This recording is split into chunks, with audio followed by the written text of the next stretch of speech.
സാറേ ഞാൻ കാർ ഷോറൂമിൽ നിന്നാണ്. ഇവിടുത്തെ ബിജിൻ സാറ് ഒരു എൻക്വയറി നടത്തിയായിരുന്നു ഫോണിലെ. കാറിൻ്റെ ഡീറ്റെയിൽസ് ഒക്കെ ഒന്ന് പറയാൻ വേണം, പറ്റിയ ഒരു ബുക്കിംഗ്. ഓ അപ്പോൾ കാർ ബുക്ക് ചെയ്യാൻ വന്നേ ബിജിൻ സാർ പറഞ്ഞിട്ട്. ബിജിൻ സാർ അങ്ങനെ അപ്പോൾ കാണിച്ചു തരാം. ചിലപ്പോൾ ഒറ്റയടിക്ക് 2 കാറൊക്കെ ബുക്ക് ചെയ്തോളി. ഇതാണ് കാർ ബുക്ക് ചെയ്യാൻ പോകുന്ന ബിജിൻ സാർ. ഈ ചെറുക്കനോ? ഇവനാണ് ഷോറൂമിലോട്ട് വിളിച്ചത്? എൻ്റെ പൊന്നു ബ്രോ, ഇത് ഈ ചെറുക്കൻ്റെ സ്ഥിരം പരിപാടിയാണ്. കണ്ട പത്രപരസ്യം നോട്ടീസ് ഒക്കെ നോക്കിയിട്ട് ഷോറൂമിലൊക്കെ വിളിച്ച് വണ്ടിയുടെ വില വയ്ക്കും. ഇതും കേട്ട് ബ്രോയെ പോലുള്ള വിവരമില്ലാത്തമാർ കുറ്റിയും പറിച്ച് എൻ്റെ നെഞ്ചത്തോട്ട് കയറാൻ വരും. തിരുവല്ല റെയിൽവേ സ്റ്റേഷനിൽ വിളിച്ചിട്ട് ജയന്തി ജനത ഓൺ റോഡ് പ്രൈസ് എത്രയാണെന്ന് ചോദിച്ചവൻ. ജയന്തി ജനത എങ്ങനെയാണ് ഓൺ റോഡ് വരുന്നതെന്ന് ചോദിച്ചപ്പോൾ എന്നാൽ ഓൺ ട്രാക്ക് പറയാം. ബ്രോയ്ക്ക് ഒരു കാര്യം അറിയോ? ഇവൻ്റെ ഈ ശല്യം കാരണം എത്ര ഷോറൂമുകാരെ എനിക്ക് വക്കീൽ നോട്ടീസ് അയച്ചേക്കുന്നു. എന്നിട്ട് ആ വക്കീൽ നോട്ടീസ് കണ്ട നമ്പരെ വരെ അവൻ വിളിച്ചേക്കുന്നു. എന്തിനാണ് യോയിരി? അത് ഈ വക്കീൽ ഉപയോഗിച്ച വണ്ടിക്കാണോ ഡോക്ടർ ഉപയോഗിച്ച വണ്ടിക്കാണോ റീസെയിൽ വാല്യൂ കൂടുതലെന്ന് അറിയാൻ. കണ്ടല്ലോ, ഇതാണ് കോണം.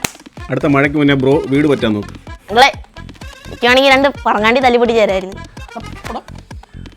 എടാ, നിന്നെ എന്നെ ഒരേ കമ്പനി മാനുഫാക്ചർ ചെയ്തു എന്നുള്ളൊരു തെറ്റിന് ഈ വഴിയെ പോകുന്നവരുടെയൊക്കെ വായിരിക്കുന്നത് ഞാനൂടെ എന്തിനാണ് കേൾക്കുന്നത്? ചേട്ടനോട് എത്ര കാലമായി പറയുന്ന ഒരു കാർ എടുക്കാൻ? എടാ, നിനക്ക് ചോറ് തരുന്നതിന് എന്നെ മൂർക്കമ്പാൻ എന്നെ ഓടിച്ചിട്ട് കൊത്തും. അപ്പോഴാണ് നിനക്ക് നീ കാറൂടെ ഞാൻ തരാം. കാർ എടുക്കാൻ പറ്റിയില്ലെങ്കിൽ വേണ്ട, ഓക്സിജനിൽ നിന്ന് ഒരു ഫോൺ വാങ്ങിക്കാൻ പറ്റൂ. ഓക്സിജനെ ഫോണിനകത്ത് കാർ ഡൗൺലോഡ് ചെയ്യാൻ പറ്റുമോ? ഓക്സിജൻ ന്യൂജൻ ഓണോ? 25 ഭാഗ്യശാലികൾക്ക് 25 സ്വിഫ്റ്റ് കാർ ബമ്പർ സമ്മാനമായിട്ട് കൊടുക്കുന്നു. ഈ വർഷത്തെ ഏറ്റവും വിലക്കുറവുമായുള്ള ഓണം ഓഫറുകൾ ഓക്സിജൻ എല്ലാ ഷോറൂമിലും ആരംഭിച്ചേട്ടാ. ഓ, ഹലോ. അയ്യോ, ബിജിൻ സാറ് വേറെ വണ്ടി ബുക്ക് ചെയ്തായിരുന്നു. ലംബോർഗിനി.